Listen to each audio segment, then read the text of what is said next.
Bueno, tal como explicamos, vamos a comenzar a trabajar las églogas en el orden en el que fueron escritas. Es decir, la primera que vamos a trabajar va a ser la égloga 2.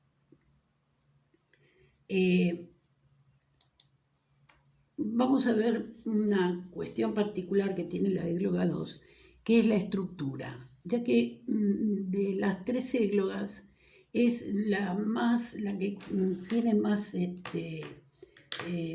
una modalidad dramática, porque en realidad, a pesar de estar hecha en versos, aparecen los pastores, pero se da como una situación que tiene una historia que contar, que es la historia fundamentalmente de Albano, que va a ser la única égloga en la que aparece Albano, y se diferencia de las otras porque las otras son mucho más poéticas, apoyada en los pastores.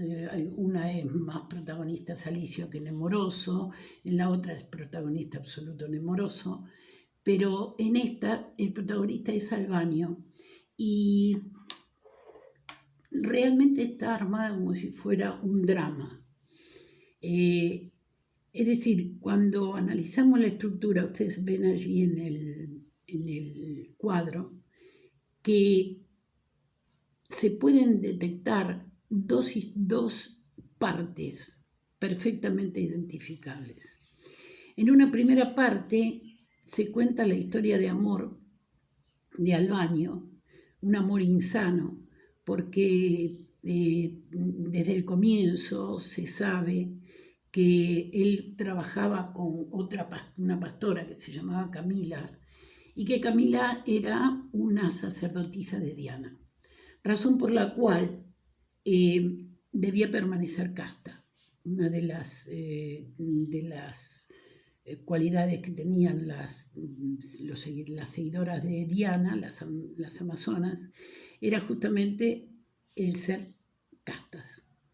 De modo que Albano crece con ella, juega con ella desde chica, y desde chicos se conocen y trabajan juntos en lo que hacen, que es cazar aves en el bosque. El tiempo pasa y el problema en la égloga arranca cuando Albano empieza a darse cuenta de que se está enamorando de alguien de quien no se puede enamorar. El eje de la discordia va a ser una fuente, como una especie de fuente de agua que hay en el bosque. ¿Y por qué una fuente? Porque en un momento él le dice que si ella va hasta la fuente, va a encontrar el rostro o va a saber de quién él está enamorada. La pastora corre hasta la fuente y cuando mira ve su propio reflejo en el agua. Aquí hay una reminiscencia del mito de Narciso. Entonces, el saberse la destinataria del amor de Albano hace que la chica se vaya y que no vuelva nunca más. Por eso allí ustedes tienen que ese conflicto que se desata en la fuente dispara tres momentos. En un primer lugar, el lamento de Albano, que cuenta todo su pasado y cuenta la historia que tiene con Camila, que así se llama la pastora. Y un segundo momento, que es el reconocimiento de Camila del engaño, porque ella realmente se siente engañada con él, porque él sabía desde siempre que no podía ser objeto de su amor. Y por último, la locura de Albano. Albano sufre lo que se llama amor furoris, que es el amor, el fuego de amor, o el amor que no tiene límites. Y por eso se siente así destruido. Esa es la primera parte, digamos, la primera parte, que es lo que cuenta Albano sobre el hecho, sobre lo sucedido y las razones por las cuales está en la forma en que está. Una vez que se sabe cuál es el problema de Albano, comienza a protagonizar la segunda parte, digamos, de la égloga, comienza a protagonizarla Nemoroso. ¿Por qué? Nemoroso, al verlo a Albano, que es su amigo, al verlo de la forma en que lo ve, desesperado, recuerda a un mago, el mago Severo. Por eso el eje de esta segunda parte es el mago Severo, que dispara dos momentos. En primer lugar, porque Nemoroso cuenta su propia experiencia, es decir, en algún momento él también se enamoró y tuvo que recurrir a este mago como para poder solucionar el problema que sentía. Y por el otro lado, cuenta la forma en que Severo presencia el nacimiento de un gran guerrero. En el final se pone el límite al conocimiento, es decir, por más que se conozca o que conozca quién es y qué cosas hace, eso queda cortado. De eso no se va a hablar más. Una vez que vimos el argumento, digamos, y realmente se puede contar porque es un argumento de una historia concreta, bien narrativo es la égloga 2. La égloga 2. Lo que vamos a ver en este siguiente filmina es la métrica y los diferentes niveles, es decir, cómo nos vamos a acercar al poema para analizarlo. Es un esquema de cómo acercarse a un poema cuando a uno le piden analizar el poema. ¿Qué cosas tengo que ver para analizar el poema? ¿Qué cosas tengo que hacer? En primer lugar, tengo que saber cuál es la métrica que se usa. Es decir, qué tipo de verso usa el autor en cada una de sus obras. En el caso de la égloga 2, la égloga 2 está formada por tercetos endecasilábicos, es decir, estrofas de 3 versos de 11 sílabas cada uno. Pero también hay silvas que son, es una estrofa que mezcla endecasílabo con heptasílabo. La mezcla del heptasílabo con el endecasílabo produce un efecto fuerte porque parecería como que se corta en mitad de lo que se quiere decir. Nosotros la vimos en la Española 1 porque Becker trabaja ese tipo de estrofa. Y después saber que en esta égloga en particular va a haber tercetos, va a haber silvas y va a haber versos que van a quedar sueltos. El segundo nivel que tenemos que trabajar es el nivel fonológico. En el nivel fonológico vamos a trabajar todo aquello que se refiere al sonido que produce el poema. Lo primero que vamos a ver es qué tipo de rima tiene. Y los tercetos son siempre, la rima es siempre A, B, A. Por lo tanto, es siempre consonante. También vamos a encontrar que hay rima interna, a veces dentro del mismo poema, sobre todo en el endecasílabo uno a veces necesita cortar para tomar un respiro, y también se produce rima dentro de los versos. Y por último, las aliteraciones. Las aliteraciones tienen que ver con el sonido que se produce cuando en un verso se repite mucho una letra, por ejemplo. Uno de los más conocidos y el que todo el mundo pone como ejemplo por lo maravilloso y porque es un ejemplo claro de aliteración, es en un poema de Becker que dice: y en el silencio solo se escuchaba un susurro de abejas que sonaba. Fíjense cómo la S se repite de tal forma que parecería, la intencionalidad de la repetición, parecería recrear el zumbido de las abejas.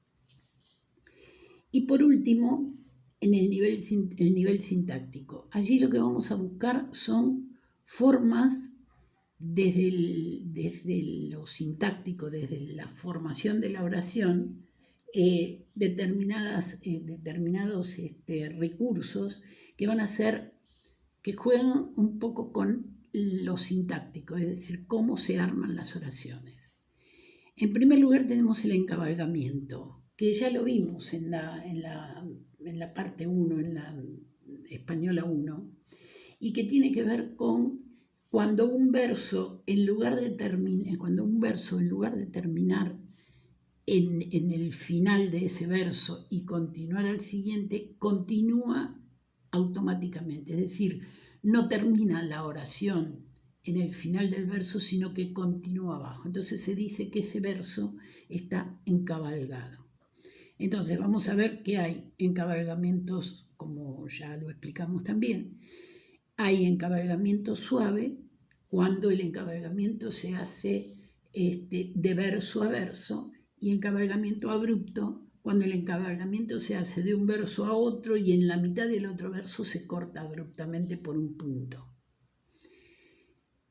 El otro recurso que va a ser muy fuerte en la poesía, no solamente en la poesía de Garcilaso, sino también en la de Quevedo, y en la de prácticamente, diríamos que si leemos una poesía de Góngora, Góngora es todo hiperbatón. Es decir, para poder entender o para poder comprender el sentido o leerlo como cuando uno lee un libro común, tendríamos que rearmar la estrofa para poder leerla normalmente. El hiperbatón lo que hace es romper el orden de la oración. Entonces, por ejemplo, un hiperbatón del salón en el ángulo oscuro. Es decir, lo que estoy haciendo es cambiar lo que sería el final, ¿no?, de la construcción lógica, lo estoy cambiando.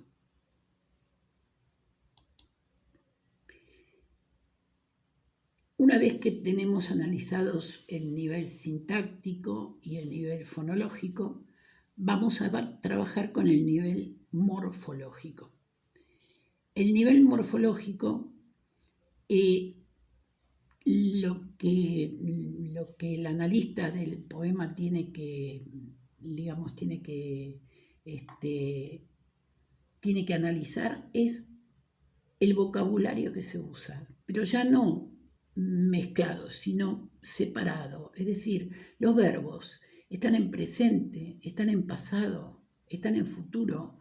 ¿Cuál de los tiempos verbales predomina por sobre los demás? Porque todo eso, vuelvo a repetir, creo que lo dije en la española 1, pero siempre está bien reforzarlo. Cada palabra significa, no está puesta porque sí. Y si se usan muchos verbos en pasado, el poema presenta una connotación determinada, de la misma forma que si todo se presenta en futuro. ¿no? Entonces, es importante saber el tiempo, los verbos, si están en presente, si están en pasado, si están en futuro, y cuál de ellos predomina por sobre los otros. La mayoría de los sustantivos abstractos más frecuentes son el amor, la muerte, el dolor, la angustia, la soledad, la tristeza, la locura. Es decir, que ya nos está armando como una especie de campo semántico que nos pinta un poco el clima que se crea dentro de esa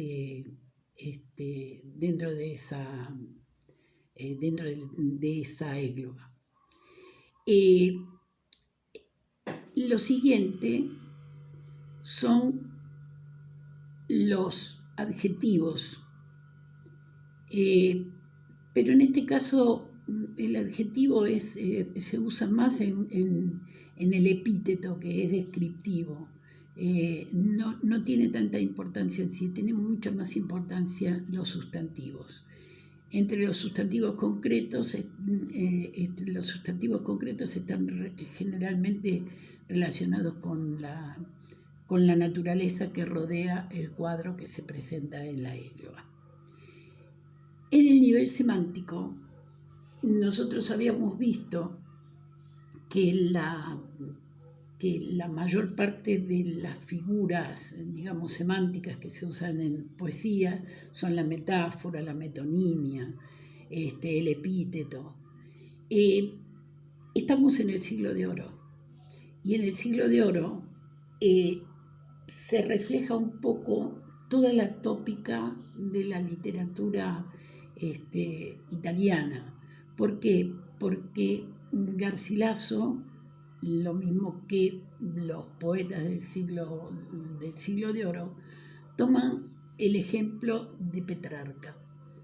Y entonces allí hay toda una tópica que es propia de la época, que tiene diferentes nombres. Por ejemplo, los que más se destacan en esta égloga son el Beatus Ille, que sería como el disfrute de la naturaleza, cuando el cuadro que se pinta es un cuadro de la vida natural, de la vida al aire libre, de la vida alegre en la naturaleza y con la naturaleza. El otro tópico que se presenta es el tempus fugit, que significa el tiempo fugitivo, el tiempo que se va.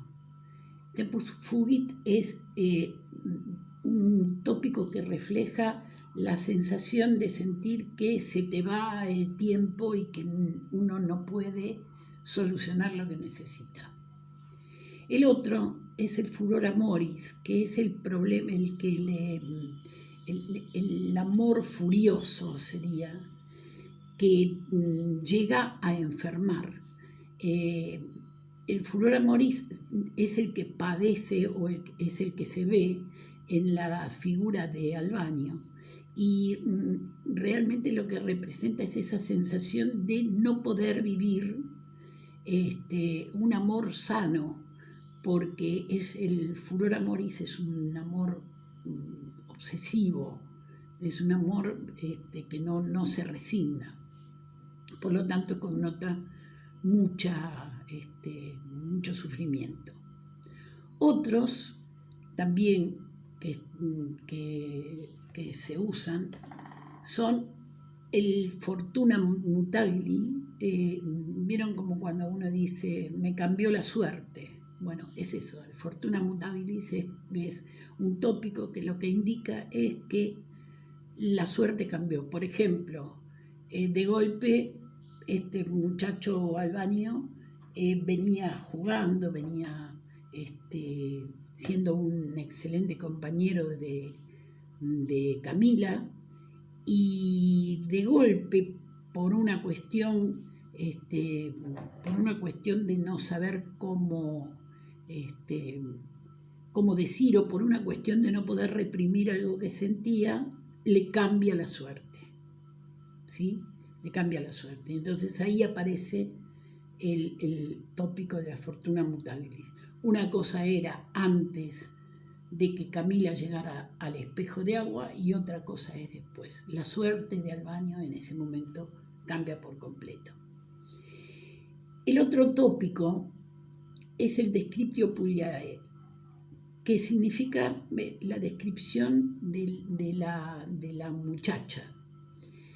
¿Por qué es un tópico? Porque en toda la poesía renacentista vamos a ver que las mujeres, las jovencitas, se parecen mucho en la forma en que se describen. Por ejemplo, son rubias, de ojos claros, los cabellos son como el viento, son suaves al viento, son delicados, la piel es blanca, los labios, o sea, hay una descripción que es como estática, como prefigurada, y que usan la mayor parte de los poetas, por lo tanto se convierte en un tópico. El otro es el ubi sunt, que significa ¿dónde están? Como cuando uno se encuentra en el presente haciendo determinadas cosas y dice, ay, ¿dónde quedaron aquellos días que salía? Bueno, eso es un ubi sunt. Es decir, cuando uno recuerda una época pasada con una cierta nostalgia. Bien, con esto